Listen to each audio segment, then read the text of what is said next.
എപ്പോഴും എത്ര യുഗം കഴിഞ്ഞാലും മനുഷ്യൻ, പലപ്പോഴും നമ്മുടെ ആചാര്യന്മാർ പറയാറുണ്ട്, എന്തുകൊണ്ടാണ് മനുഷ്യൻ അനുഭവിക്കുന്ന കഷ്ടപ്പാടുകൾ നോക്കുമ്പോൾ മനുഷ്യ ജീവിതത്തിൽ എന്ത് സുഖമാണോ ഒക്കെ നമ്മൾ മുതിർന്നു കഴിയുമ്പോൾ ചിന്തിക്കാറുണ്ട്. പക്ഷേ മനുഷ്യനായിരിക്കുന്നതിനുള്ള സുഖം, മനുഷ്യത്വത്തിന്റെ സുഖം, അതാണ് ഓരോ മനുഷ്യനെയും ജീവിക്കാൻ പ്രേരിപ്പിക്കുന്നത്.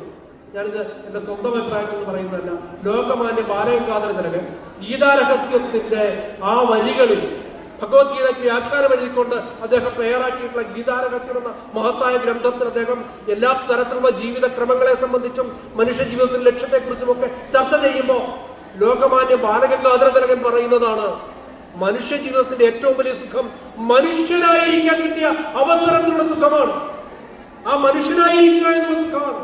അതാണ് അനുഭവിക്കുന്നത്. എല്ലാ കഷ്ടപ്പാടുകളും പ്രശ്നങ്ങളും ഉണ്ടെങ്കിൽ പോലും മനുഷ്യരായിരിക്കുക എന്നുള്ള സുഖമാണ് നമ്മൾ ഓരോരുത്തരും അനുഭവിച്ചു കൊണ്ടിരിക്കുന്നത്.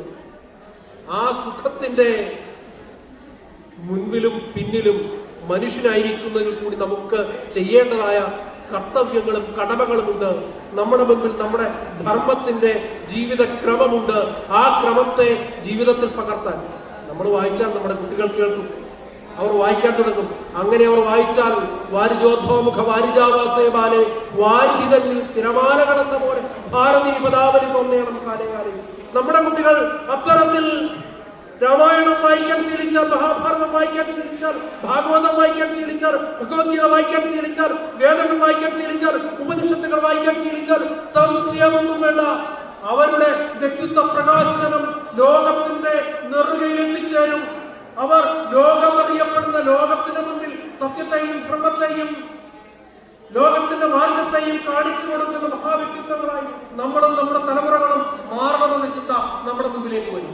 അത് തന്നെയാണ് നമ്മുടെ മഹാഗ്രന്ഥങ്ങളെല്ലാം നമ്മുടെ മുന്നിലേക്ക് ആവശ്യം. നമ്മുടെ കുട്ടികൾ